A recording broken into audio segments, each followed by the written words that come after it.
Si vous l'avez, vous pouvez dire Amen. Amen. Et si vous êtes en train d'arriver, vous pouvez effectivement arriver à l'écran. Voilà.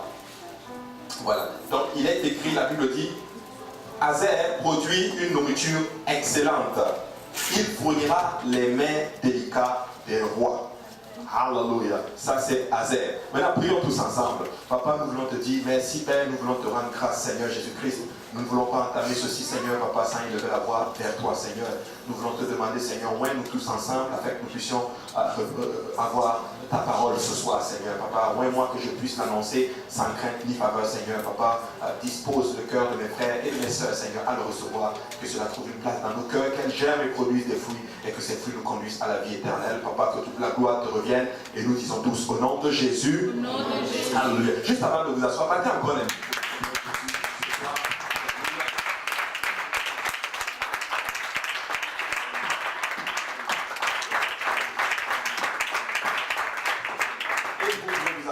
Dans sa présence. Amen. Alors aujourd'hui, nous continuons littéralement notre série d'enseignements sur la tribu d'Azer. Amen. Azer, littéralement, qui est aussi le 8e fils de Jacob. Et nous avons vu que Jacob, littéralement, a eu quasiment 12 fils, si on peut le dire, et c'est eux qui ont fondé les tribus de la maison d'Israël. Et on a étudié à chacun de ces enfants. Et aujourd'hui, nous allons étudier littéralement Azer. Et la Bible dit littéralement, la Bible parle de lui quand Jacob, ou du moins Israël, est à la fin de sa vie, il est en train de dispenser des bénédictions, il est en train de bénir ses enfants, et il va bénir littéralement Azer avec cette bénédiction.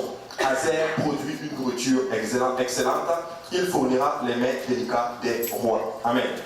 Donc, il est le second fils de la servante Zilpa. Il est donc le frère de Gad, que nous avons étudié la semaine passée, littéralement. Et il est en même temps le 8e fils de Jacob. Amen. Et on voit sa naissance dans Genèse chapitre 30, verset 12. La Bible dit, Zilpa, servante de Léa, enfantant un second fils à Jacob. Léa dit que je suis heureuse, car les filles me diront heureuse, et elle appela du nom de Azer, littéralement. Donc, parce que littéralement, elle allait être heureuse. Léa allait être heureuse, littéralement. Elle a dit, je vais l'appeler Azer. Et Azer, littéralement, vient du mot hébreu Asher, qui veut dire heureux. Et sa racine, Achar, veut dire littéralement être droit, à niveau, juste, aller de l'avant, être honnête, prospérer, bénir, guider, conduire, soulager et bénir aussi littéralement. C'est vraiment un grand nom que Azer littéralement a ici. Et Azer littéralement est un personnage assez spécial et moi je l'aime beaucoup et je prie que la bénédiction d'Azer tombe sur l'église de l'Est et tombe sur chacun de nous individuellement. Et Azer a eu 4 fils littéralement et nous le voyons dans 1 Chronique 7, 30, la Bible dit fils d'Azer, Jimna, Jisha, Jivara et Beria et Sherak, leur sœur, littéralement. C'est des noms un peu compliqués pour moi, mais le nom de son épouse, de sa femme n'est pas mentionné. Et Azer n'a pas eu vraiment un rôle de premier plan quand on prend les 12 tribus de la maison d'Israël, littéralement. N'empêche que dans la prophétie qui a été prononcée par son père dans son lit de mort, Asher a reçu une promesse comme quoi il allait jouir, comme on dit, durant sa vie, d'une nourriture riche et même abondante. On le voit dans Genèse 41, verset 20, le passage que nous venons de lire. Et l'histoire de ses descendants démontre littéralement que cette bénédiction s'est réalisée. Azer va produire des nourritures excellentes. Et nous le voyons quand nous étudions en d'autres termes les Écritures. Tu vas te rendre compte que quand Salomon est devenu roi, Salomon avait pris un personnage de chaque tribu pour produire, comme des intendants, pour produire littéralement à sa maison. Et Azer littéralement produisait des mets excellents, en d'autres termes, pour l'entretien du roi d'Israël. Amen. Et Azer est en fait le fondateur de la tribu d'Azer. Maintenant, qui savait ici qu'il y avait une tribu qui s'appelait Azer? Il y a certaines tribus qu'on a étudiées et quelqu'un m'a dit, oh, je ne savais même pas qu'il y avait une tribu qui s'appelait ceci. Amen.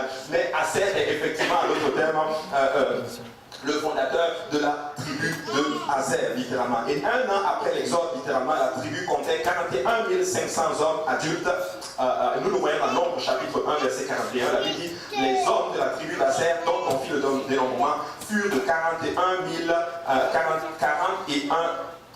41 500 littéralement. Et 39 ans plus tard, c'est-à-dire après les 40 ans dans le désert, ce nombre s'élevait à 53 400 personnes littéralement. Waouh! Ça faisait de cette tribu la 5e tribu la plus nombreuse. Hein. Et c'est vraiment une bénédiction parce qu'il passe quasiment de 41 500 à 53 400. Et ça fait une augmentation de 11 900. Une bénédiction. Le désert n'a pas eu d'impact négatif sur lui. Il a augmenté avec le désert. Et comme je l'avais dit, pour les autres cas, le désert ne doit pas nous diminuer, le désert doit nous augmenter. Amen.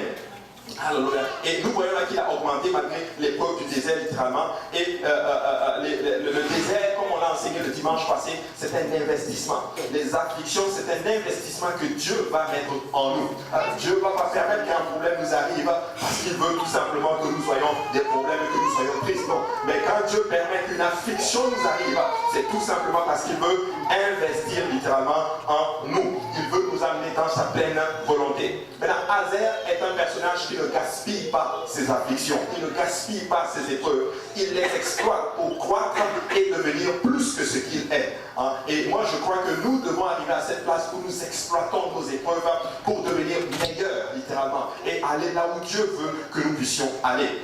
Et la pierre précieuse de Azer, comme au niveau des pierres précieuses, je suis moi-même troublé parce que les différents enseignants, certains disent que c'est l'agate, d'autres disent que c'est d'autres pierres, mais j'ai juste pris un passage où un endroit où c'était écrit littéralement des recherches, ils disent que c'est l'agate. Maintenant, je ne sais même pas si c'est ça, cette pierre, mais j'ai tapé agate sur Google, j'ai pris la photo, je l'ai copiée, je l'ai collée. Et la position, en d'autres termes, de Azer était, tu peux faire une flèche, un clic, voilà, était à cette position-là sur le pectoral du souverain sacrificateur.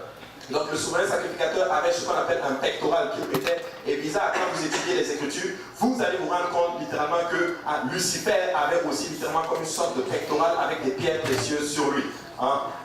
Et quand tu étudies les textes, ils disent que sur les pierres précieuses, la pierre précieuse littéralement de Azer n'apparaissait pas sur le pectoral de Lucifer. Ils disent que sur Lucifer il y avait 9 pierres, mais il y avait 12 tribus de la maison d'Israël. Mais oubliez cela, c'est juste un bonus. Hein? Mais il était littéralement à cette position-là sur le pectoral du souverain sacrificateur. Amen. Et le symbole de Azer, c'est un grand olivier qui est couvert de fruits. Et dans le désert, littéralement, la position littéralement de Azer était justement du côté nord, avec Dan et Nephtali. Donc le symbole, le symbole de Azer, c'est l'olivier. Et comme nous l'avons vu, sa position, c'était ici, et c'est vraiment l'olivier. Et vous allez comprendre pourquoi on lui a donné comme symbole à l'olivier, littéralement. Et dans le désert, il était au nord, avec Dan et avec Nephtali. Juste pour vous montrer un peu les positions. Donc Azer était de ce côté du tabernacle, Dan était de ce côté, et Nephtali était en d'autres termes de ce côté, et ce côté représentait le nord du tabernacle. Il en revient encore la question de position. Il n'y a pas une tribu qui était délaissée quelque part, mais chaque tribu avait sa position autour du tabernacle. Amen. Nous le voyons dans Nombre chapitre 2, versets 25 à 30. Maintenant, le lot qui leur a été échu en Canaan, littéralement, on le voit dans Josué chapitre 19, versets 24 et 31, était dans la partie nord-ouest du pays, littéralement, et qui était occupant la haute Galilée avec les plaines d'Acre depuis le Carmel jusqu'au Liban. Je sais que certains d'entre vous, ça ne fait pas de représentation dans votre tête, mais quand il est rentré dans la terre promise, il avait aussi une position. Chaque tribu a eu une terre qu'on leur a donnée. Si tu peux juste avancer un peu. Littéralement.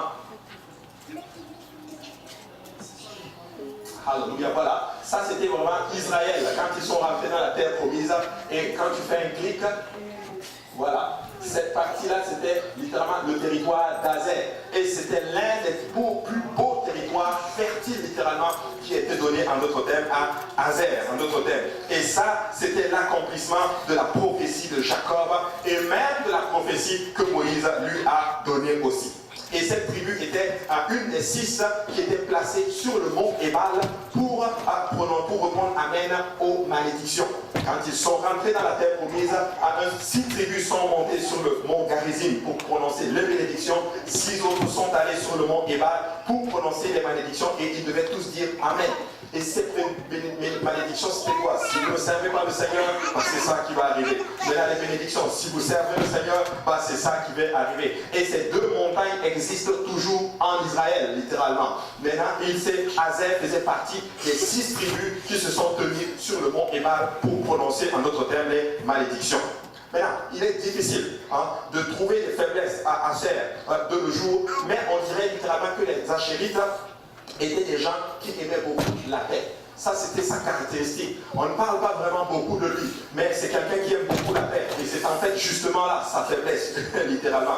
Ils aiment tellement la paix et la tranquillité au-dessus de tout. Et le résultat de cela a été à un moment donné catastrophique. C'est l'une des fautes majeures qu'on voit littéralement dans la vie de Azer. On le voit dans Juge chapitre 1, verset 31. La Bible dit Azer ne chassa point les habitants d'Akko, ni les habitants de Sidon, ni ceux d'Achal, d'Azib, de Elba, d'Afika et de Rehob. Et les Astérites habitèrent au milieu des Cananéens, habitants du pays, car ils ne les chassèrent point.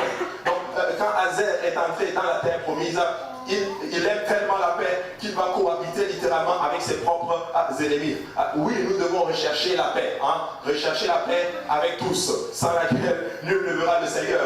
Il parle littéralement naturellement, mais tu ne dois pas essayer de faire la paix avec le diable. Tu dois te battre tous les jours littéralement et tu dois prendre possession de ce que le Seigneur a pour toi. Mais Azer n'a pas chassé tous les ennemis. Azer est juste entré et il est resté, il a cohabité avec eux. Et ça, le résultat de cela a été très catastrophique.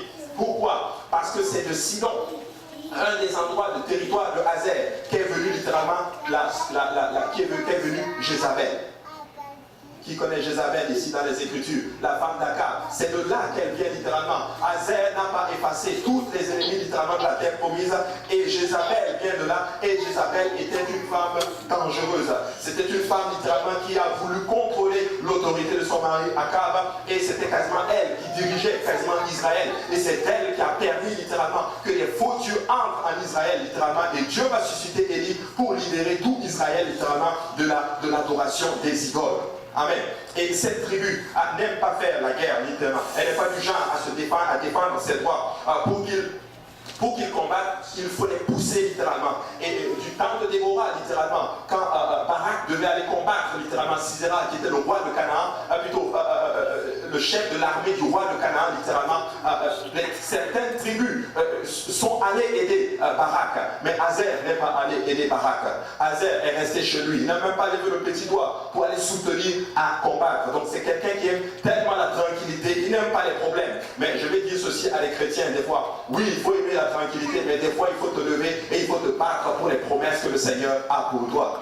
Si Dieu t'a donné des promesses, il faut que tu pries jusqu'à ce que ça arrive. Il faut que tu te donnes tellement à Dieu, que tu sois tellement consacré. Il faut que tu t'accroches tellement à Seigneur. Il faut que tu aies l'esprit de Jacob. Je ne te laisserai pas partir tant que tu ne m'aurais pas béni, littéralement. Et c'est ça, ça doit être notre esprit. Amen. Et là, pour aider Barak, il n'a pas levé le petit doigt. Et dans son cantique, Déborah le mentionne littéralement. Déborah dit ceci dans Juge 5,17. Galad, au-delà du Jourdain, n'a pas quitté sa demeure. Pourquoi Dan s'est-il tenu sur les navires? Azer s'est assis sur le rivage de la mer et s'est reposé dans ses ports. Et ça montre là, des fois, nous devenons souvent aussi passifs, littéralement. Alors qu'il y a de l'aide pour faire avancer le royaume de Dieu, d'autres vont rester sur leur port, littéralement. Ils ne vont pas lever le petit doigt. Mais que Dieu enlève littéralement ce comportement en nous et qu'il nous donne un esprit de combat, de combativité, un esprit où nous voulons voir l'œuvre du Seigneur avancer. Amen. Azer estime littéralement, mais cependant c'est un personnage assez spécial, parce que Azer, quand il estime littéralement qu'il y a une injustice, quand sa conviction est faite, alors qu'il entre en guerre. C'est quelqu'un quand il sait que ses droits sont bafoués et qu'il a la conviction qu'il doit se battre et qu'il va quand même aller en guerre. Voici ce que je suis en train de dire. Si tu as été passif à un moment donné et qu'aujourd'hui tu as la conviction qu'il faut que je m'élève et qu'il faut que je me batte pour que l'œuvre de Dieu avance, alors il faut que tu entres en guerre. Il faut que tu entres dans cette guerre spirituelle. Je ne parle pas des guerres les uns les autres. Je parle de cette guerre spirituelle où nous sommes en train de lutter contre les principautés et les esprits méchants. Amen. Et là, littéralement, on le voit, littéralement, il entre en guerre. On le voit avec l'histoire de Gédéon. Quand Gédéon devait aller se battre, Hazer est allé soutenir Gédéon. Juge chapitre 7, verset 23, la Bible dit les hommes d'Israël se rassemblèrent, ceux de Nathalie, d'Hazer et de Manassé, et ils poursuivirent Madian.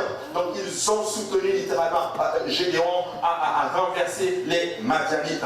Mais à 40 000 d'entre eux, on voit qu'il a tellement changé. 40 000 d'entre eux sont allés, des vaillants guerriers sont allés assister au couronnement de David. David littéralement était devenu le roi d'Israël littéralement. Il avait besoin de support et de soutien littéralement. Mais il y avait 40 000 achérites, si on peut le dire ainsi, qui se sont levés, qui se sont dit, nous allons aller soutenir David. Nous allons l'aider et nous allons le couronner roi et nous allons l'aider à accomplir ce dont le Seigneur l'a appelé à faire. Amen. Et enfin, nous voyons qu'il n'est pas demeuré étranger littéralement au réveil religieux qu'il y a eu du temps d'Ézéchias. Quand vous prenez les Écritures, à un moment donné du temps d'Ézéchias, il y a eu un réveil qui s'est passé et Hazer a bel et bien pris part à cela. Amen. Maintenant, aujourd'hui, nous allons étudier en notre thème la bénédiction que Moïse va déposer en notre thème sur Hazer. Et lors de la bénédiction prophétique de Moïse avant l'entrée d'Israël dans la terre promise, Hazer reçoit une part de prospérité. Notons qu'à ce stade-là, Moïse est appelé roi d'Israël.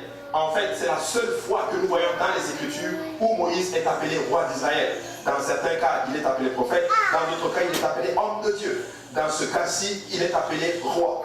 Et pourquoi roi littéralement? Parce que Moïse est à la fin de sa vie et il est en train littéralement de dessiner le futur d'Israël. Et Dieu lui donne une capacité, la position de roi. Parce que le roi a la capacité littéralement de décréter quelque chose et que la chose arrive maintenant. En fait, le roi a l'autorité de décréter les choses maintenant. Et Moïse, pas en tant que prophète, pas en tant qu'autre chose, mais en tant que roi, déclare littéralement toutes ses bénédictions sur Hazer. Sur les autres tribus d'ailleurs, mais sur Hazer, vous allez voir ce qu'il va dire, et ça c'est vraiment extraordinaire. Ça veut dire littéralement que ce qu'il déclare va certainement arriver. N'êtes-vous pas content de savoir que notre Dieu est aussi roi? Ça veut dire que tout ce qu'il décrète va certainement arriver parce que le roi a l'autorité de mettre les choses en action maintenant. En fait, à ce moment, il est en train de dire ceci à Israël. Votre futur, ce n'est pas après, mais votre futur, c'est maintenant. Oh, alléluia. Et la Bible dit qu'à ce moment, il est roi sur Israël. Dans nos traductions dans la Bible, c'est marqué Israël. Mais quand tu prends le texte hébreu, littéralement, c'est marqué qu'il est roi de Jeshurun, littéralement. Et j'ai regardé le sens de cela. C'est Israël dans son état parfait. Pourquoi ainsi? Dieu ne te bénit pas en fonction de parce que tu as fait quelque chose pour lui. Mais Dieu te bénit en fonction du potentiel qu'il a mis en toi. Dieu te voit littéralement dans ton état parfait et te bénit à cause de cela. Dieu ne te bénit pas parce que tu as fait quelque chose de bien. Dieu te bénit parce qu'il est bon. Dieu te bénit parce qu'il est gentil. Dieu te bénit parce qu'il t'aime. Dieu te bénit parce qu'il est le roi des rois et il aime bénir. En fait, Dieu sait que sans sa bénédiction, nous allons mal faire. Alors, nous avons besoin de la bénédiction du Seigneur. Et là, il est en train de bénir littéralement Hazer. Voici ce qu'il déclare littéralement sur Hazer. Deutéronome chapitre 33, à partir du verset... non, on va lire le verset 1. La Bible dit, voici la bénédiction par laquelle Moïse, homme de Dieu, bénit les enfants d'Israël avant sa mort. Maintenant, regardez ceci. Il était roi en Israël quand s'assemblaient les chefs du peuple et les tribus d'Israël. Maintenant, remarquons quelque chose ici. Des fois, ou du moins, quand on prend, tu étudies bien, quand Moïse est en train de bénir ses enfants littéralement, il va les bénir en désordre. Dans le sens où il va commencer par Ruben, qui est le premier fils. Ensuite, il va sauter sur une tribu qui n'est même pas le deuxième fils. Ensuite, il va monter à Juda. Ensuite, il va monter sur les autres tribus. En fait, quand il est béni, l'ordre littéralement de naissance n'est pas respecté. Il n'est pas du tout respecté. Pourquoi? Pourquoi? Parce que Dieu sait ce qu'il est en train de faire, littéralement. Et quand tu étudies bien le texte, dans cette prophétie, Azer est béni en dernier lieu. Hein? Il est le dernier à être béni. Et des fois, nous avons l'impression que nous avons été sautés. Hein? Des fois, nous avons l'impression qu'on nous a oubliés. Des fois, nous avons l'impression littéralement que le Seigneur est en train de bénir les autres, mais nous, il nous a oubliés. Mais laissez-moi vous dire que Dieu ne nous a pas oubliés. Dieu sait exactement, littéralement, ce qu'il est en train de faire. Et il fait toutes choses bonnes en son temps. Hein? La Bible dit, Ecclésiaste 3:11, il fait toutes choses bonnes en son temps. Même, il a mis dans le cœur, la pensée de l'éternité, bien que l'homme ne puisse pas saisir l'œuvre que Dieu fait du commencement jusqu'à la fin. Donc, des fois, alors si tu as l'impression qu'à un moment donné, Dieu t'a oublié, laisse-moi te dire que Dieu ne t'a pas oublié. Dieu sait exactement ce qu'il est en train de faire. Maintenant, voici ce qu'il déclare sur Azer. Extraordinaire comme bénédiction. Sur Azer, il dit, béni soit Azer entre les fils d'Israël, qu'il soit agréable à ses frères, qu'il plonge son pied dans l'huile, que tes verrous soient de fer et d'airain, et que ta vigueur dure autant que tes jours. Nul n'est semblable au Dieu d'Israël, il est porté sur les cieux pour venir à ton aide. Il est avec majesté porté sur les nuées. Quelle bénédiction extraordinaire, littéralement, qu'il reçoit ici. Maintenant, quand vous étudiez cette bénédiction, quand on le décortique, c'est une bénédiction qui a 5 parties, littéralement. Et cette partie, littéralement, nous le voyons dans la première partie, dit ceci, béni soit Azer d'entre les enfants d'Israël. Béni soit Azer d'entre les enfants d'Israël. Tu sais, Jason Sisko, quand il avait enseigné, il avait dit ceci, il avait dit dans son enseignement que lui, il avait envoyé un message à un rabbin pour savoir pourquoi Azer a été béni en dernier lieu. Il dit que ça a pris un temps, mais voici la réponse que le rabbin lui a donnée. Parce que Dieu ne voulait pas que les autres tribus soient jaloux. Alors, qu'est-ce que Dieu a fait? Il a gardé le meilleur pour la fin. N'oublie jamais ce principe. Il garde toujours le meilleur pour la fin. Et Jason Sisko dit ceci, qu'à ce moment-ci, il a eu cette révélation. Nous sommes l'église de la fin des temps, littéralement. Alors, il a gardé la meilleure des bénédictions pour l'église de la fin. Et moi, je crois que les bénédictions, littéralement, d'Azer s'appliquent à l'église des derniers jours, maintenant. Pourquoi Dieu garde les meilleurs pour la fin? Parce que quand j'étudie la bénédiction, les rabbins disent quasiment que c'est la meilleure bénédiction que Azer a eue. La meilleure bénédiction est tombée en fait sur Azer, en d'autres termes. Et Azer est un personnage, son nom veut dire heureux. Il est heureux. Il est quelqu'un de content. Il est joyeux. Ah, question? Oui.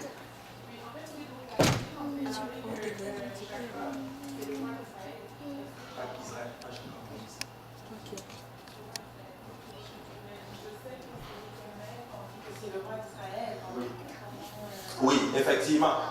C'est juste une, comme si tu veux, oui, Dieu est même roi de toute la terre. Tu vois, mais des fois on va dire, il est roi de tel, c'est vraiment roi avec petit r.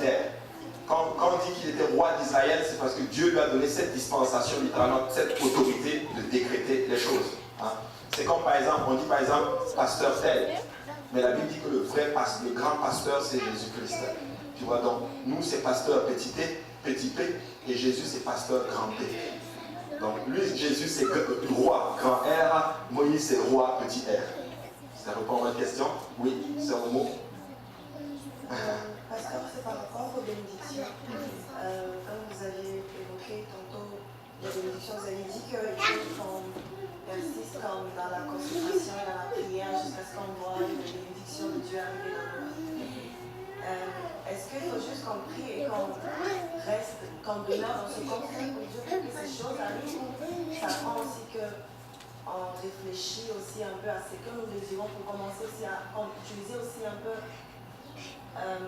Pas que, par exemple, si moi personnellement, quand on me dit juste de prier, moi je peux prendre ça directement juste comme une prière en langue et je peux prier sans entendre la parole de Dieu. Et je peux être concentré dans quelque chose sans savoir même si c'est agréable à Dieu.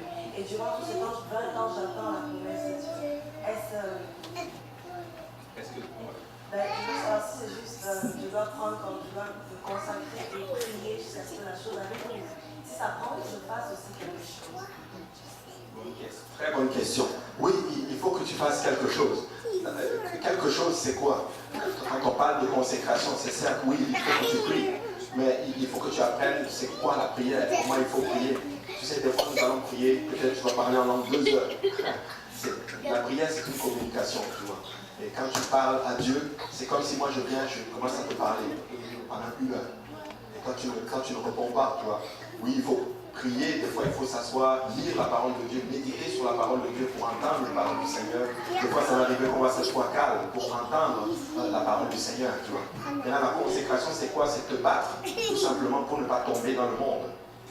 Tu vois, venir dans la maison du Seigneur, étudier la Bible, prier, en fait, suivre les principes de la parole de Dieu, tout simplement.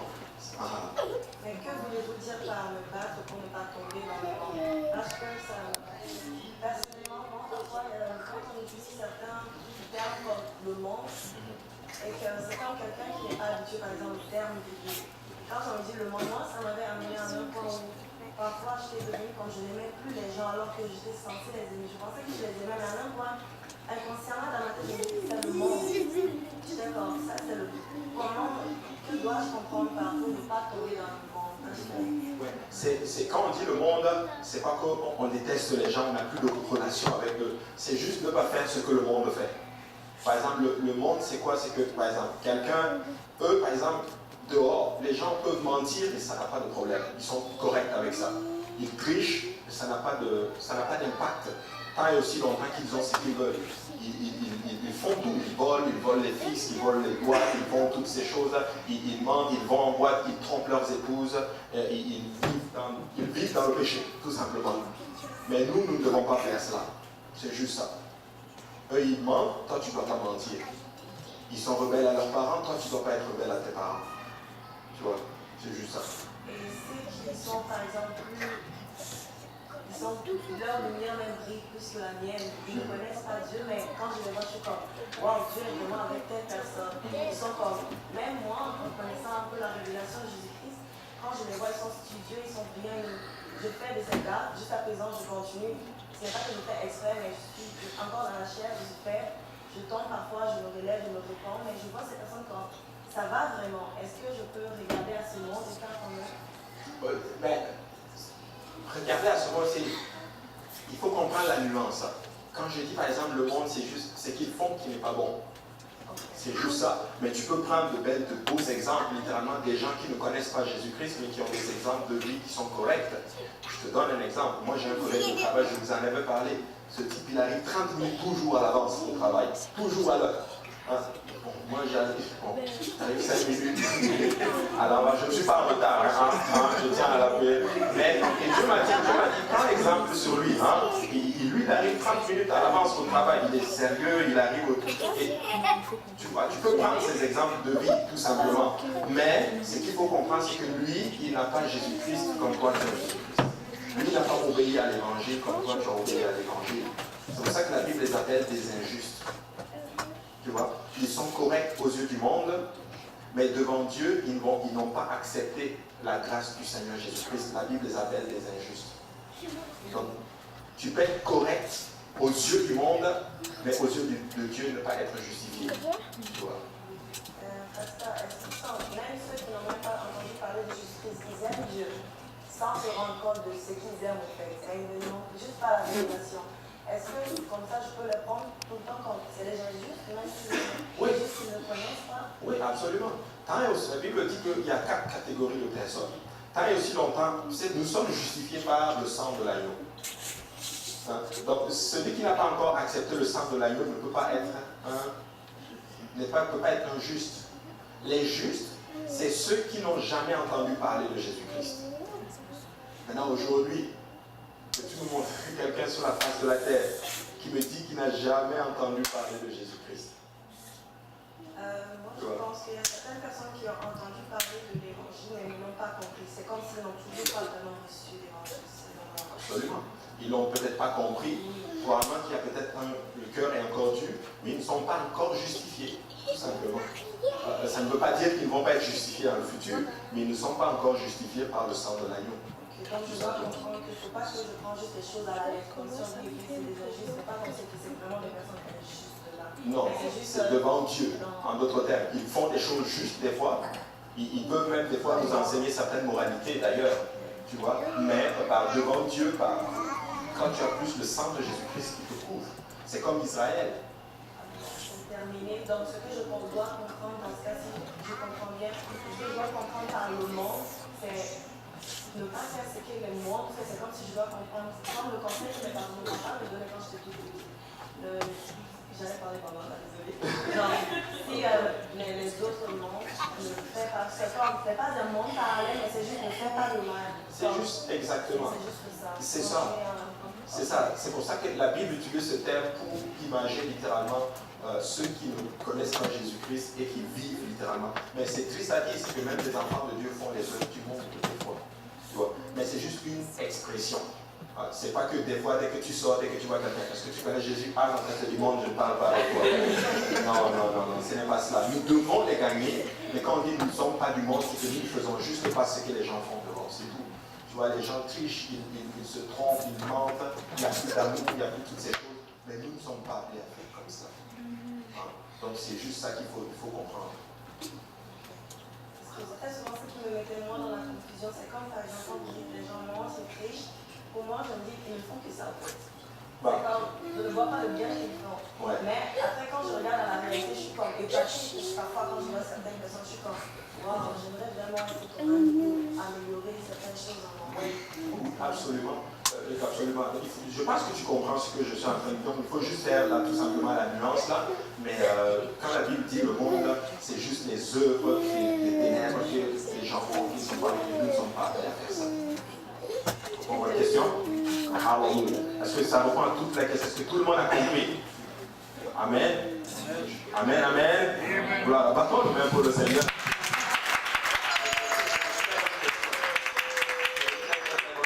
Question. Amen. Hallelujah. Maintenant, nous allons étudier la première bénédiction de Azer. La Bible dit, béni soit Azer d'entre les enfants d'Israël.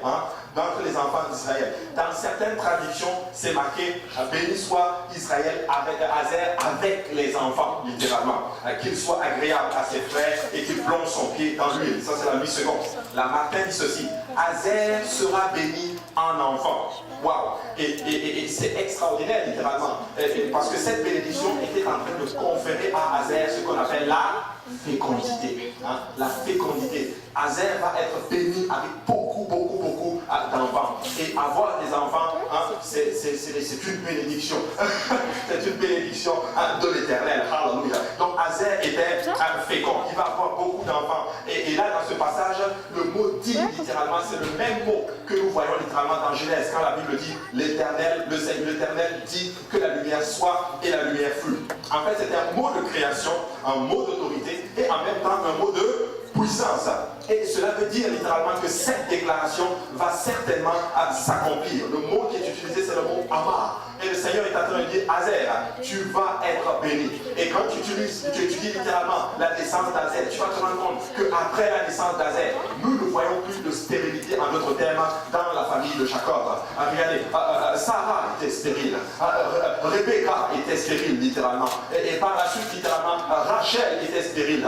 Mais quand Azer naît, Azer veut dire heureux, littéralement. Nous ne voyons plus, en d'autres termes, de stérilité, en d'autres termes, dans la famille de Jacob. En fait, la naissance d'Azer est en fait marque la fin de la stérilité et le début de la fécondité. Et je vous ai dit, peuple de Dieu, que cette bénédiction s'applique à l'église du Nouveau Testament. Je suis en train de dire que l'église du Nouveau Testament ne va pas être une église stérile.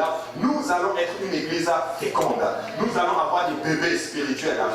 Nous allons arriver à un temps où ça ne sera même plus difficile pour gagner une âme. En fait, les gens vont commencer à recevoir le Saint-Esprit et vous allez être là, waouh, vous allez voir des dizaines, des vingtaines de personnes qui reçoivent le Saint-Esprit en une semaine. En fait, je crois même ceci littéralement, que vous allez arriver à une place où vous allez même être étonnés quand les gens ne reçoivent pas le don du Saint-Esprit.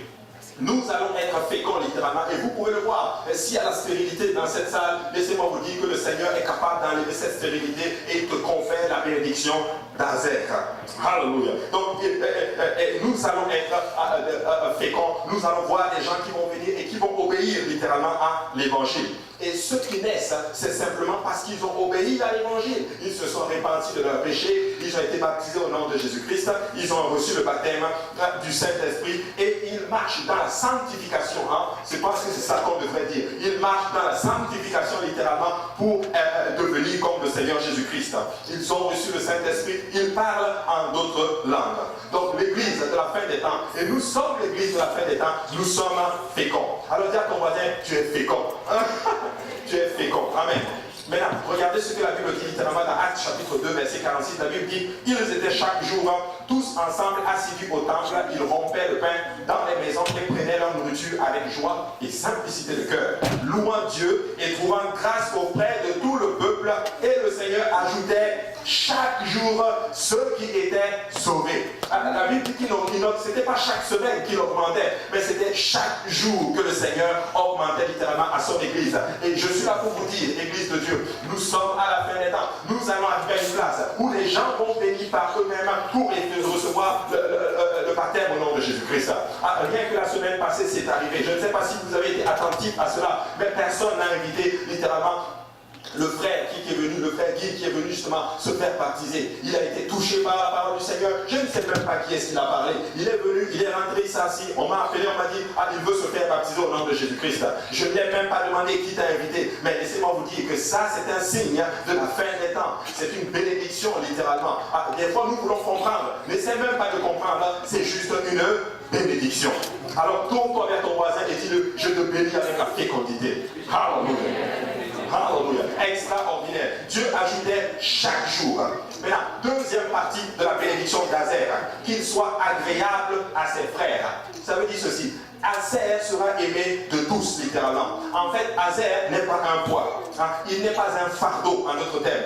Ce n'est pas un casse-tête. Tu n'as pas de difficulté, littéralement. Il ne cause pas de soucis à ses frères. Oh, que Dieu nous bénisse avec cet esprit. Où nous sommes faciles à vivre, littéralement. Azer, ce n'est pas quelqu'un avec qui tu vas vivre et tu vas venir te plaindre. Oh non, lui là. Non, Azer, il est facile à vivre. Il est agréable. Tout le monde l'aime. Et les gens vont t'aimer. Ils ne savent même pas pourquoi ils t'aiment, littéralement. Azer est en fait une bénédiction. Azer est bénin. Bénin, ça veut dire ceci. Il ne peut même pas te faire du mal, littéralement. Oh, que Dieu nous baptise, littéralement, de cet esprit. Où nous arrivons les uns les autres. Écoutez, il y a des gens ici, littéralement. Si tu me dis, oh, lui là, il t'a fait du mal, je peux te dire impossible. Il ne peut pas me faire du mal. Et je prie que Dieu baptise son église avec cette facette du fruit de l'esprit. Azer n'est pas un casse-tête, il est agréable à tous. Et nous devons aspirer à être comme Azer. Être agréable les uns envers les autres. En fait, c'est ceci. Azer est béni et les autres ne sont pas jaloux. Azer est béni et les autres ne sont pas jaloux. Il est agréable, littéralement. Et nous allons voir pourquoi il est agréable. Quand tu étudies littéralement, en fait, littéralement, l'huile pour le sacerdoce dans le tabernacle, littéralement, a été produite par Azer. Parce que son territoire était un territoire où il y avait ce qu'on appelle des oliviers. Nous l'avons vu, d'où son symbole, l'olivier. Il produisait littéralement l'olive, et c'est avec l'olive qu'il produisait l'huile qui était utilisée dans le tabernacle. Waouh! Écoutez, Azer était juste là, les autres étaient les consommateurs d'huile, mais Azer était un producteur d'huile. Azer n'est pas là pour consommer, Azer est là pour produire. Azer n'est pas là pour exploiter, Azer est là pour contribuer littéralement. Azer n'est pas là littéralement pour profiter, Azer est là pour donner sa part littéralement pour l'avancée du tabernacle littéralement. Il produit l'huile et en fait il a l'esprit de ce qu'on appelle le ministère. Ses activités est une bénédiction pour tout le monde. Oh, que Dieu nous bénisse avec ça. Où nous arrivons à une place où ce que nous faisons bénit tout le monde. Mais je ne veux pas arriver à une place où ce que je pose, où les actes que je pose est un poids ou entrave, en d'autres termes, les autres. Que Dieu bénisse l'église, alléluia, de la fin, avec l'esprit d'Azer. Un esprit de ministère, littéralement. Il travaille pour produire l'huile pour la maison de Dieu et pour tout le peuple. Et cette tribu, littéralement, habitait littéralement dans une contrée propice littéralement à la culture littéralement des oliviers. Voilà pourquoi son père, Jacob, ou du moins Israël, était en train de dire, il va pour vous produire une nourriture excellente, il va même fournir les mets délicats littéralement des rois. Tu sais, Azer est très heureux. Pourquoi? Parce qu'il est content de ce qu'il produit. Parce qu'il produit, il est aimé littéralement. Écoute, les rabbins disent que les plus belles femmes d'Israël venaient de la tribu d'Azer. Pourquoi? Parce qu'elles avaient l'esprit du ministère, littéralement. Elles avaient un esprit, elles produisaient l'huile. Et en fait, il paraît que pour une femme d'Azer, littéralement, le privilège d'une femme d'Azer, c'était d'épouser un sacrificateur, littéralement. Ainsi, les Lévites quittaient leur endroit pour aller chez Azer pour trouver l'huile. Mais quand il trouvait l'huile, il ne revenait pas tout seul. Hein? Il revenait avec une belle dame. Alléluia. Pourquoi? Parce qu'elles ont épousé le ministère. Elles sont éduquées pour servir, littéralement. Elles ne vont pas au chilling et puis elles s'asseyent et puis elles veulent juste qu'on vienne les servir. Hein? Alléluia. Quand elles vont quelque part, elles vont contribuer. Ah, est-ce que je peux aider à nettoyer aujourd'hui? Est-ce que je peux aider à laver les assiettes aujourd'hui? Est-ce que je peux faire quelque chose aujourd'hui? Elles ne s'asseyent pas, elles regardent les autres en train de travailler dans la maison du Seigneur et elles sont assises. Ah, elles travaillent parce que elles sont l'esprit du ministère. Elles ont épousé le ministère. Et Dieu dit, parce que tu as épousé le ministère, tu vas être agréable à tout le monde. Parce que tu as l'esprit de produire de l'huile. Je le répète, Azer ne consomme pas l'huile, Azer produit l'huile pour les autres. Et sans l'huile dans le tabernacle, on ne pouvait pas avoir de lumière, il ne pouvait pas avoir d'activité littéralement dans le sanctuaire, littéralement. Mais l'activité dans le sanctuaire ne pouvait pas se produire sans Azer. Qu'il soit agréable à ses frères. Alors tourne-toi avec ton frère et dis, je te bénis avec cette bénédiction. Que tu sois agréable à tes frères. Alléluia. Et Dieu est en train de vous donner cet esprit. Alléluia. Écoutez, pas les mains.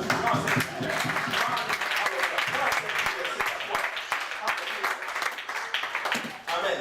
Azer est heureux littéralement et il fournit littéralement la nourriture royale. Je n'ai pas besoin de vous dire littéralement, et quelqu'un m'a demandé c'est qui le roi? N'est-ce pas Dieu le roi? Le Seigneur Jésus-Christ est le roi des rois. Et Azer fera les délices du Seigneur. Il produira les œuvres du Seigneur et le Seigneur lui donnera ce que son cœur désire. N'est-ce pas ce que le psaume est en train de nous dire? Fais de l'Éternel tes délices et il te donnera ce que ton cœur désire. Et ça c'est Azer. Maintenant, qui est-ce qui veut les désirs de son cœur? Serve le Seigneur, fais de l'Éternel tes délices et il te donnera ce que ton cœur désire. Et James Francisco dans sa prédication disait ceci, que le privilège littéralement, comme je l'ai déjà mentionné, d'une femme assyrienne, littéralement, c'était d'épouser un sacrificateur, d'épouser quelqu'un qui travaille pour le royaume de Dieu, littéralement.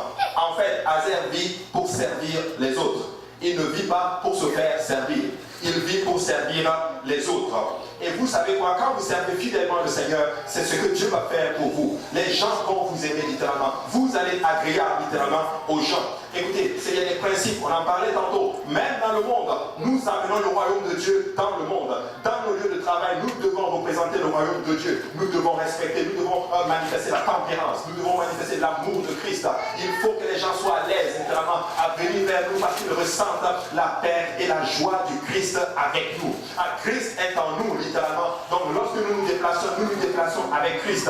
Et Christ est le roi de la paix, Christ est le prince de la paix, Christ est le roi de la miséricorde et partout où Christ est, il y a la joie. Alléluia. Certains disent littéralement que plutôt quand elles vont quelque part littéralement, elles servent. Luc 2, 52, la Bible dit ceci, et Jésus croissait en sagesse, en stature et en grâce devant Dieu et devant les hommes. Jésus-Christ lui-même, quand il est venu sur la terre, littéralement, quand il croissait, il était agréable à tout le monde. Vous vous rappelez, quand le Messie, le Seigneur, s'est retrouvé dans le temple, tout le monde l'aimait, les gens, les grands docteurs de la loi s'asseyaient juste pour l'écouter. Est-ce que vous savez pourquoi? Parce que l'Esprit, c'était Dieu lui-même manifesté dans la chair. En fait, comme je l'ai dit, Azer est bénéfique. Troisième partie de la bénédiction, qu'il plonge son pied dans l'huile. Certains enseignants disent que non, qu'il parle du pétrole. Bon, je ne pense pas que ça parle du pétrole littéralement, mais il est en train de parler de ce qu'on appelle la prospérité littéralement. Il est en train de dire Azer, parce que tu produis l'huile littéralement pour les autres, je vais faire de telle sorte que toi tu vas baigner même tes pieds dans l'huile littéralement. Et nous savons que l'huile représente le Saint-Esprit. En fait, Azer est sous l'onction du Saint-Esprit.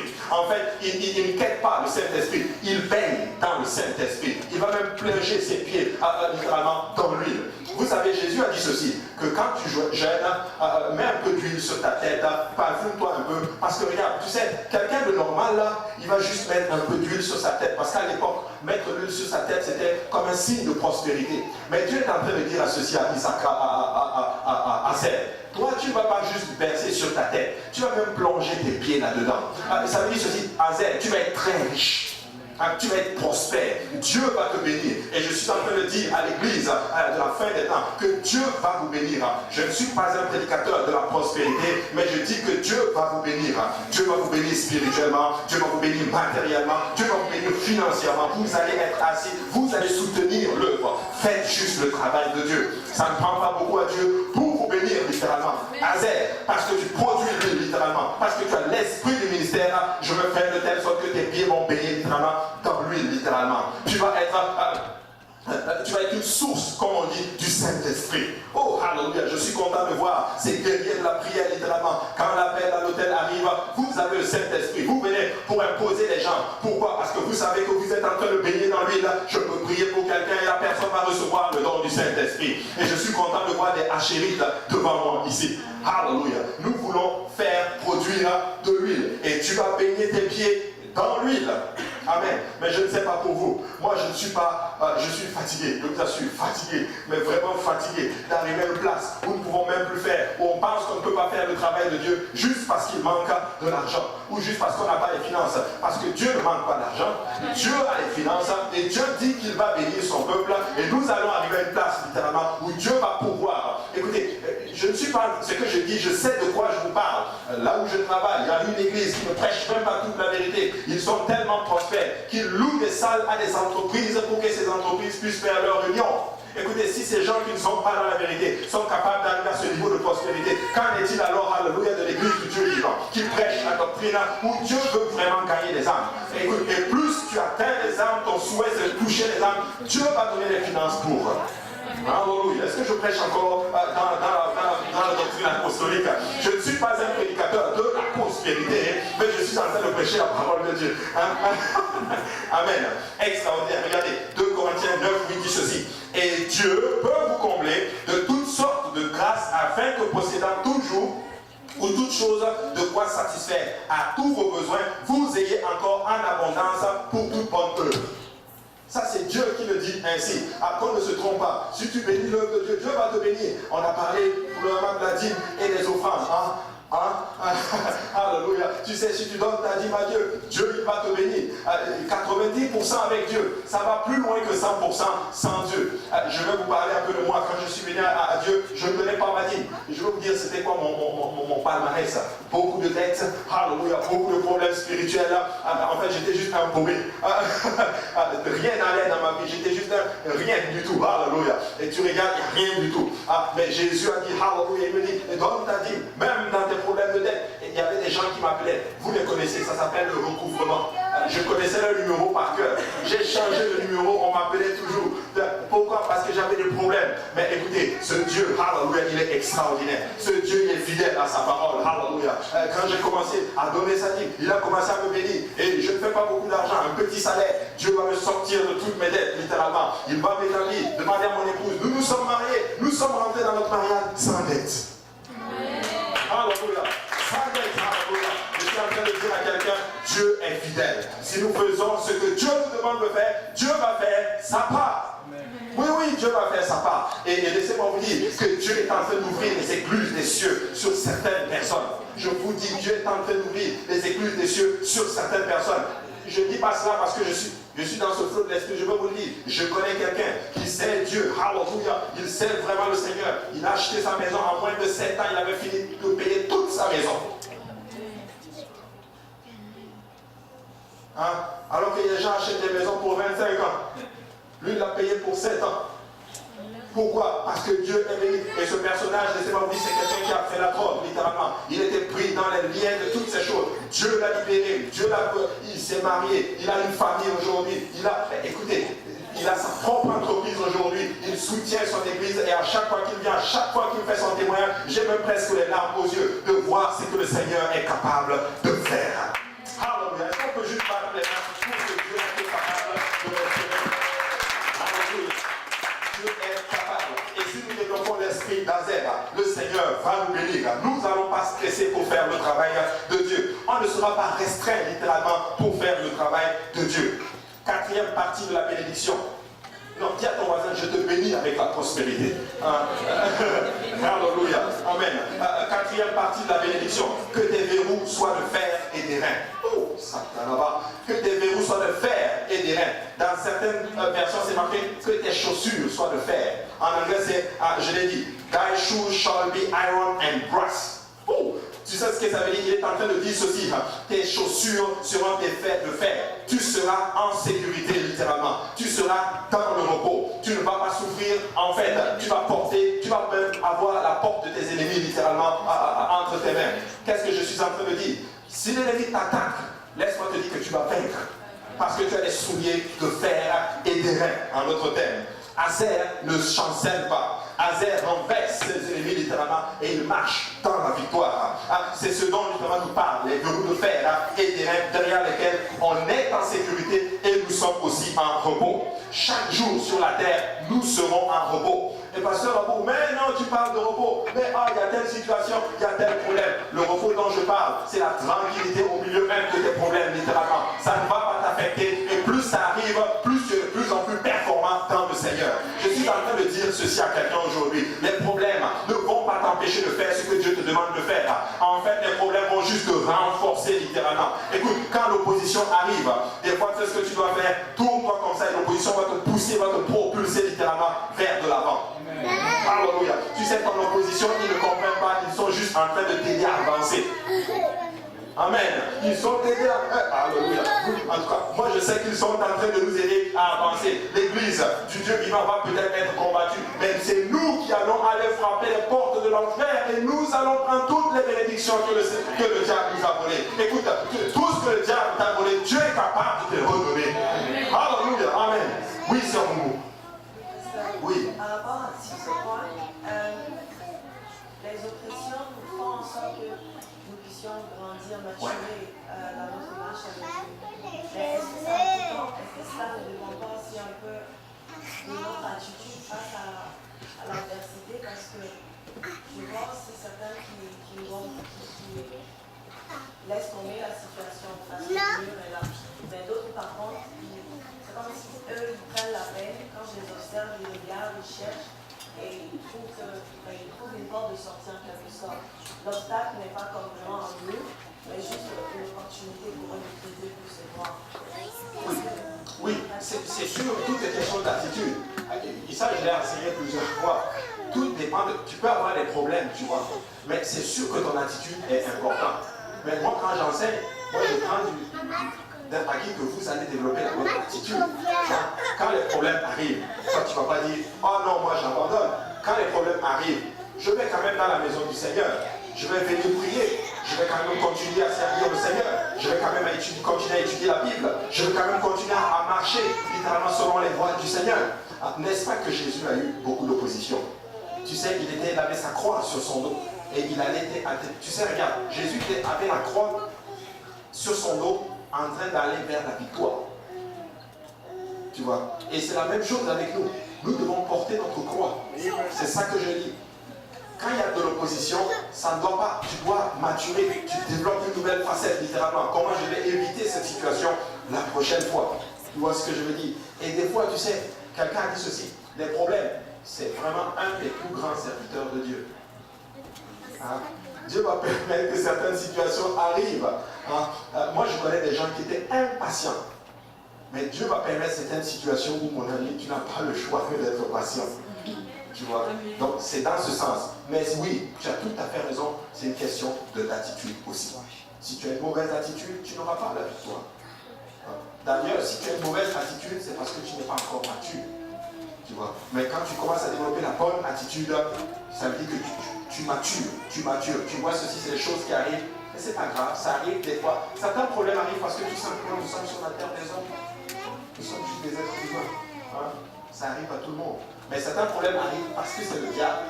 Et certains autres problèmes arrivent parce que tu as dit, allez-y. Tu vois? Donc, il faut juste développer, comme tu as dit, la bonne attitude. Tu vois, c'est très vrai. Amen.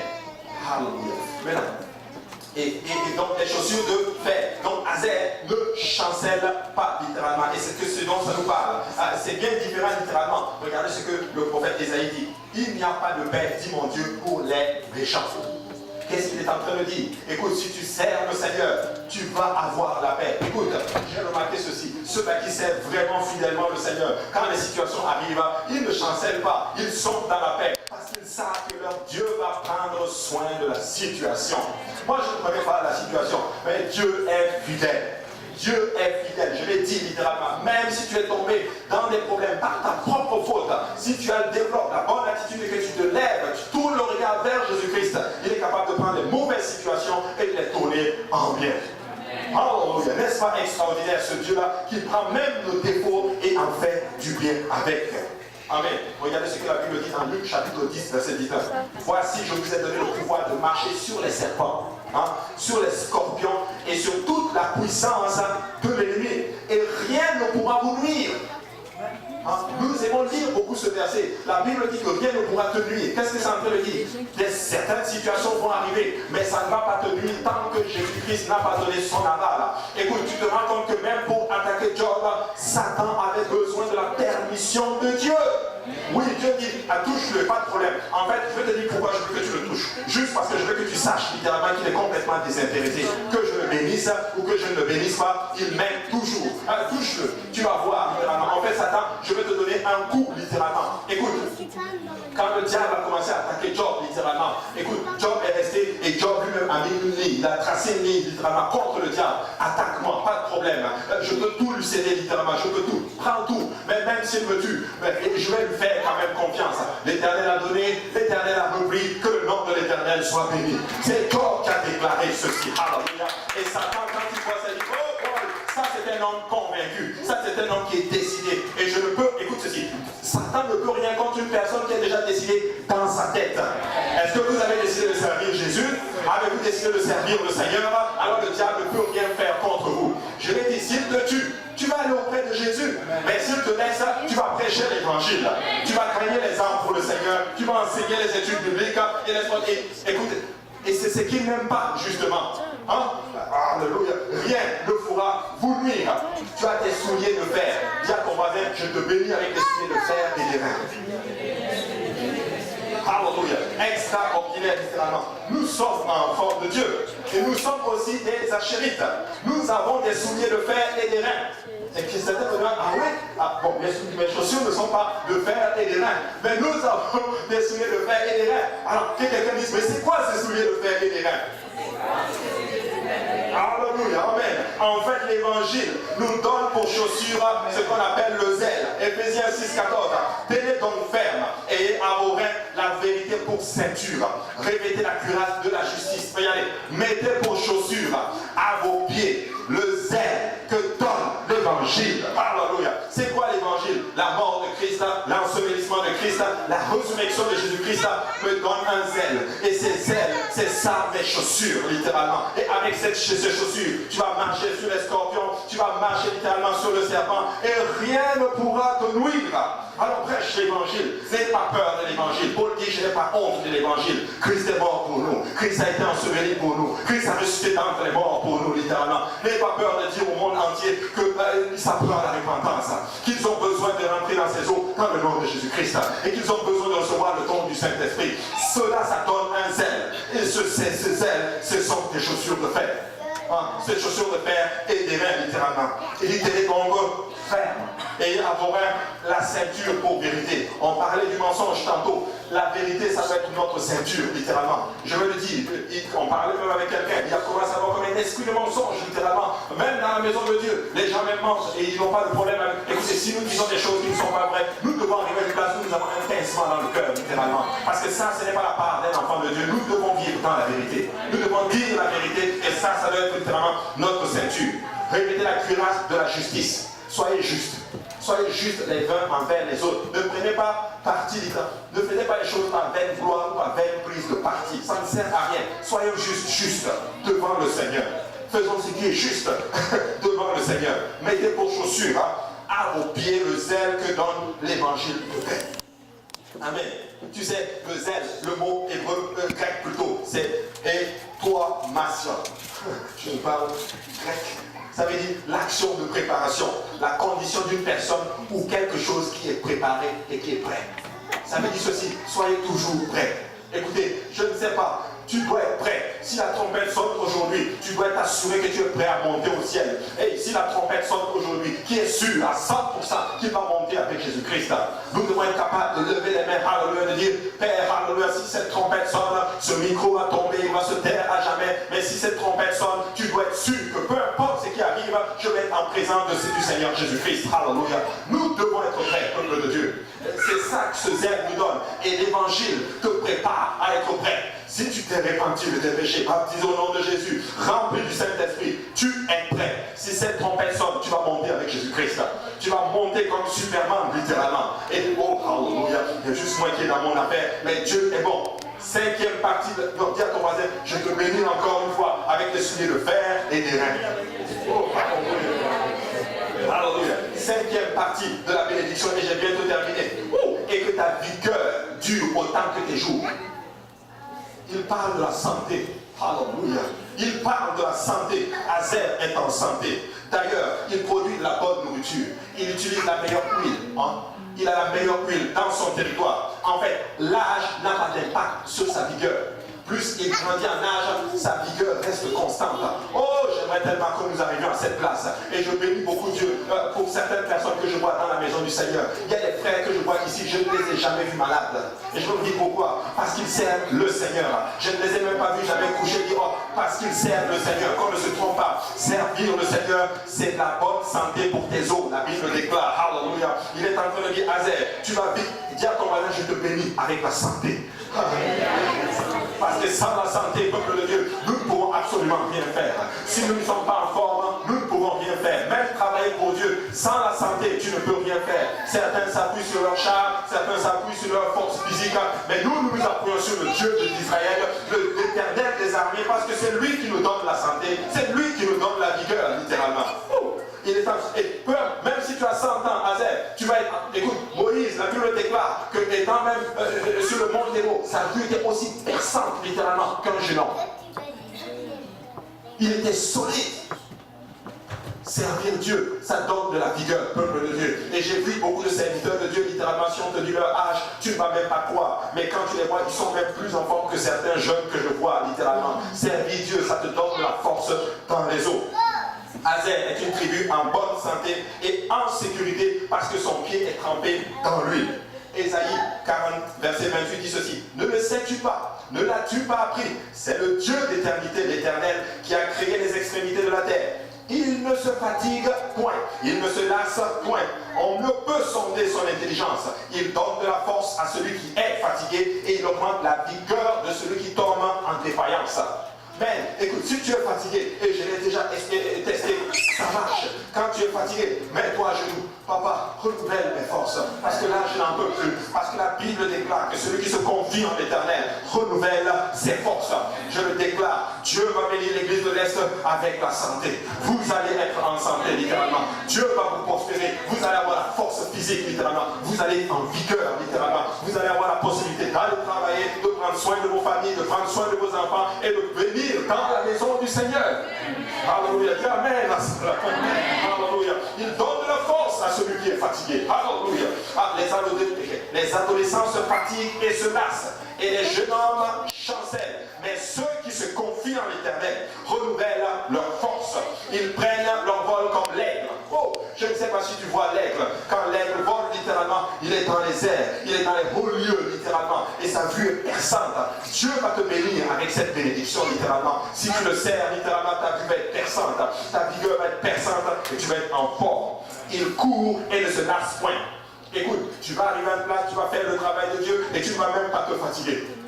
Oh, que Dieu nous bénisse. J'aimerais tellement voir ceci où je peux faire l'œuvre du Seigneur sans être fatigué. Ah, des fois je rentre, je dis mamie, je suis fatigué, des fois pardon, tu peux me masser un peu. Alors je négocie littéralement. À chaque fois qu'elle me masse, je vais bien. Alléluia. À chaque fois qu'elle me pousse comme ça, je vais bien. Des fois, j'aimerais arriver à cette place. Oh, alléluia. Je peux faire le travail de Dieu. Je peux prêcher matin, midi, soir, aller faire l'étude publique, aller chercher les âmes sans être fatigué. Et je prie que Dieu vous donne aussi cette bénédiction. Oh, alléluia, au nom de Jésus, cette bénédiction. Il court et ne se lasse point. Et il marche et ne se fatigue point. Ils font l'œuvre du Seigneur. Ça, oh, mais écoute, la bénédiction de Azer, 2 de son père Jacob, 5 de son père Moïse. représente le chiffre parfait.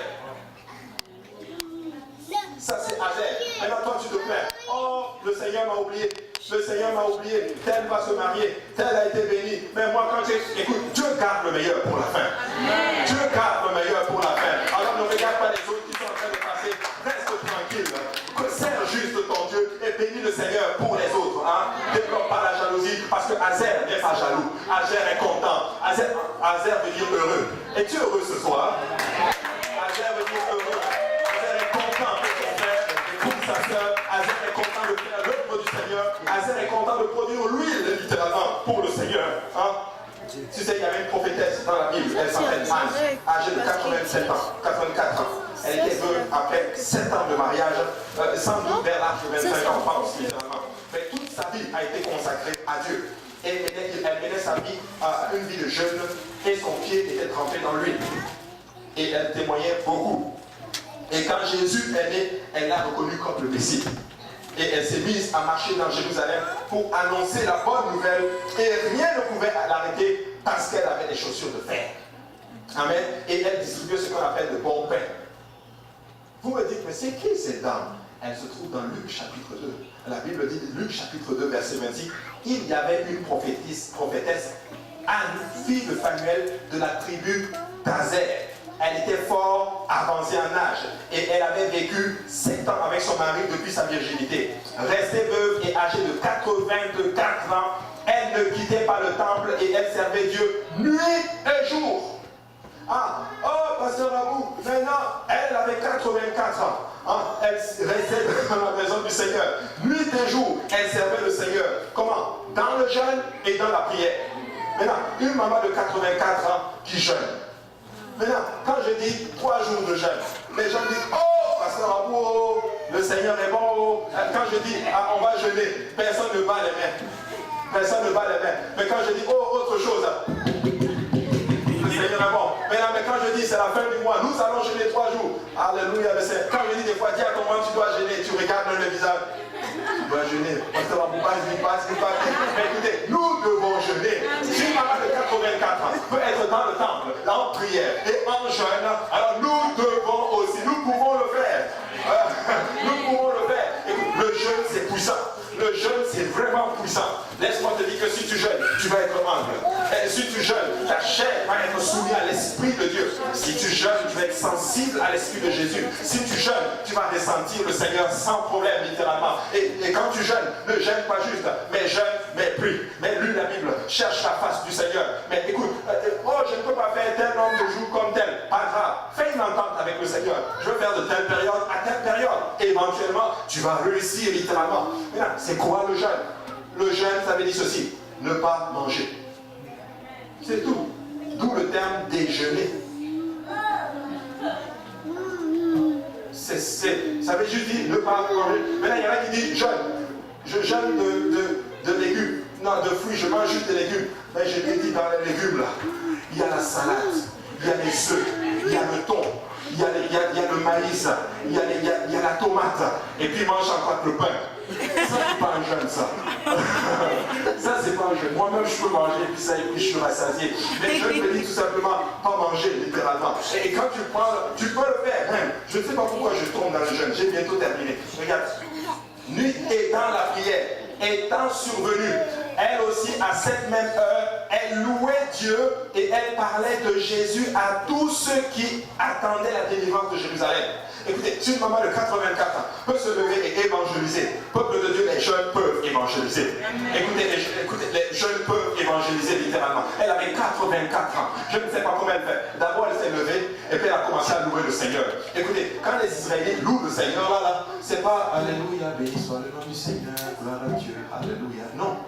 Quand ils louent le Seigneur littéralement, la Bible dit, vous tous peuples, battez les mains pour le Seigneur. Poussez vers l'Éternel des cris de joie. Quand ils dansent littéralement. Tu sais, dans la Bible, quand on dit que Jésus a tressailli de joie, et tu dis bien le texte me dit spécifiquement, il a sauté en fait. T'imagines Jésus en train de sauter de joie. C'est ça, louer Dieu. Donc les appels de... On adore le Seigneur maintenant avec classe. j'ai acheté un nouveau costume. Je ne dois pas sauter trop parce que la sueur. Écoute, ce costume, c'est pour louer le Seigneur. David a loué le Seigneur avec un effort de bonheur. Alléluia. Même si tu dois bénir le nom du Seigneur. Alléluia. J'ai acheté une nouvelle robe. Il ne faut pas que je bouge trop. Alléluia. Ça va juste froisser la sueur. Peu importe la sueur ou pas la sueur, je dois louer le Seigneur. Je dois bénir le nom de l'Éternel. Alléluia. Je dois sauter pour mon Dieu. Mais oui. Il y a tel frère que je regarde. Si je danse trop, il va même pas me regarder. Tel frère te regarde. Loue le Seigneur. Parce que c'est Dieu qui bénit. Elle me regarde, il faut que je bouge un peu. Il ne faut pas que la cravate ça bouge un peu parce que si elle me voit débrailler comme ça, vois-moi débrailler pour le Seigneur Jésus-Christ. Alléluia. Et si j'ai envie de me rouler par terre, je vais me rouler par terre. Alléluia. Pas de tout le monde pour le Seigneur. Pour le Seigneur, bénisse l'Église, un esprit de louange, un esprit d'adoration. Alléluia. Un esprit de jeûne, un esprit de prière dans le nom de Jésus-Christ. Elle parlait à tout le monde littéralement. Et écoutez, si Anne pouvait faire ceci, alléluia, c'est l'esprit de louange de tomber sur les enfants. Alléluia. Mais soyez comme les enfants. Jésus a dit soyez comme les enfants. Alléluia. Alors louons le Seigneur. Écoutez, Azer a quasiment eu la meilleure des bénédictions littéralement. Tu sais, il faut bénir le nom du Seigneur. Si une prophétesse de 84 ans était capable, écoutez, elle était dans le temple parce qu'elle attendait le Messie. Écoutez, quand le Messie est arrivé, quand elle a pris le bébé littéralement, quel moment exquis littéralement, quel moment extraordinaire, tenir le Seigneur de gloire entre tes mains, tenir le Seigneur Jésus-Christ entre ses mains littéralement. Oh, quelle joie! Elle est allée à commencer à dire à tout le monde, j'ai vu le Messie. Oh, la délivrance est arrivée d'Israël. Quelqu'un doit commencer à sortir à un moment donné et dire, la délivrance est arrivée. Peuple de Dieu, samedi, je veux voir beaucoup de personnes littéralement à cette évangélisation. Je veux voir beaucoup de... Alléluia. Maintenant, j'ai bientôt terminé. Azer faisait partie des 144 000 qui ont été marqués du sceau dans le livre d'Israël. 12 000 ont été marqués du sceau dans le livre d'Apocalypse. Apocalypse chapitre 7, on le voit beaucoup plus au verset 6. Dans Ézéchiel chapitre 48, verset 34, il est mentionné littéralement, il fait partie littéralement de la nouvelle terre pendant le millénium. Et Azer est juste un personnage extraordinaire. Et Moïse a donné cette bénédiction à la fin. À la fin. Et nous sommes l'église de la fin. Alors mon frère, ma soeur, ne regarde pas ce qui se passe autour de toi et penser que Dieu t'a oublié. Dieu ne t'a pas oublié. Tant que tu sers Dieu, Dieu va toujours faire une porte pour toi. Mais attendons le Seigneur. Réjouis-toi. Réjouis-toi dans le Seigneur. Sois heureux. Sois heureux. Et que Dieu donne l'esprit d'Azer à l'église de l'Est. Soyons heureux, peuple de Dieu. Alors levons-nous dans la joie du Seigneur. Alléluia. Bénissons le nom du Seigneur aujourd'hui. Maintenant, si je vois des gens tristes, je dis, Azer. Si quelqu'un me voit, Azer. Si quelqu'un me voit, non, mais moi je n'arrive plus. Tu as des souliers de fer. Amen. Amen. Alléluia. Battons nos mains pour le Seigneur.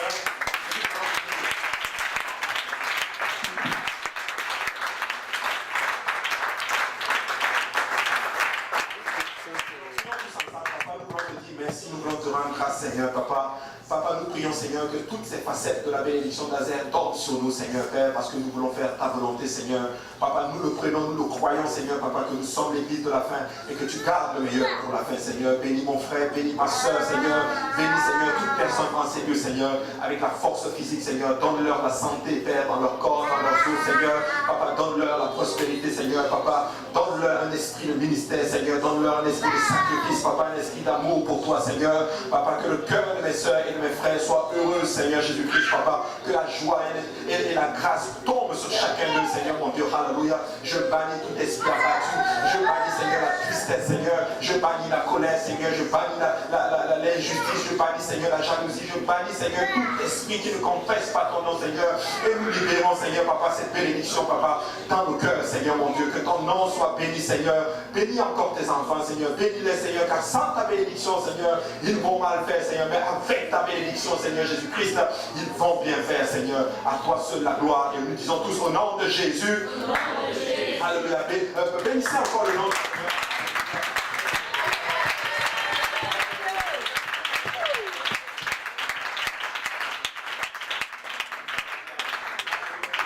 Votre voisin, dites-le, je te bénis avec la bénédiction d'Azer.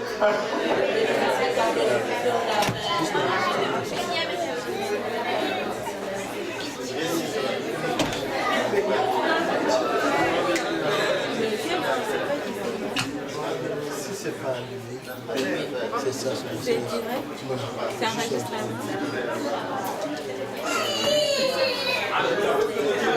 Alors, nous allons prier pour notre frère Alléluia, qui va demain pour la France. Alléluia. Frère Moria, viens devant ici, nous allons prier pour toi.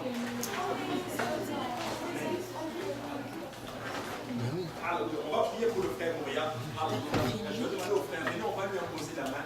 Et le frère Moria retourne pour la France et nous voulons le garder en prière parce que nous croyons qu'il va devenir définitivement ici. Alléluia. Et le Seigneur est avec toi, frère Moria. Amen. Alléluia. Prions. Alors, on peut lui imposer la main, les sœurs. Vous pouvez étendre vos mains littéralement sur le frère Moria. Alléluia, papa. Nous te rendons grâce, Père. Nous te bénissons encore, Seigneur, pour ton Fils et ton serviteur, Seigneur Jésus-Christ. Alléluia, papa. Nous prions que tu étendes ta main, Seigneur, sur lui, Seigneur.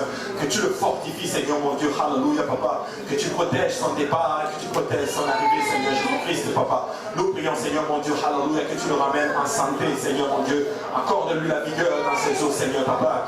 Alléluia, garde-le, papa, dans tes voies, Seigneur, mon Dieu. Nous venons maintenant contre l'ennemi de son âme, Seigneur Jésus-Christ. Alléluia. Je prie que ton sang le couvre, Seigneur, mon Dieu. Alléluia.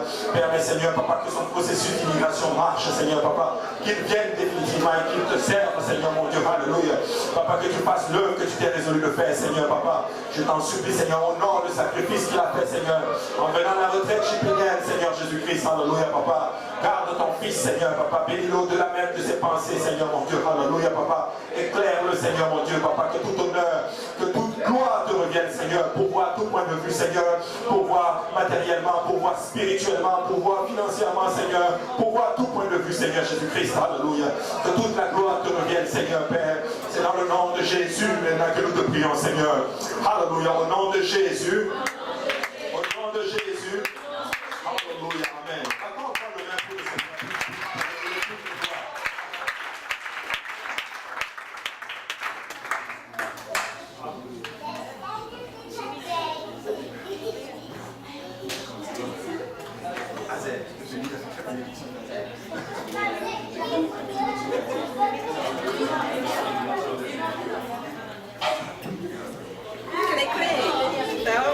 T'es tellement belle, hein?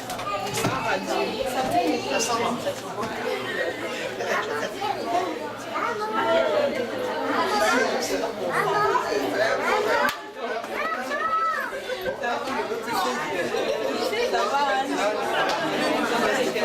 alors on se voit dimanche. Eh oui. On se voit que tu le fais. Bon, dimanche prochain. Nicolas Nicolas. Non, mais on est là. C'est fou. On est là comme Nicole. On est là dans le thème avec une amour dans mon foyer.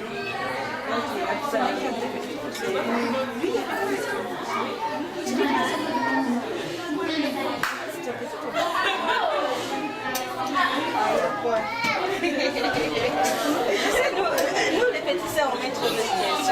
Non, je suis la grande sœur. Non, moi, je ne suis pas sœur. Et c'est mon mari. Je suis la grande sœur.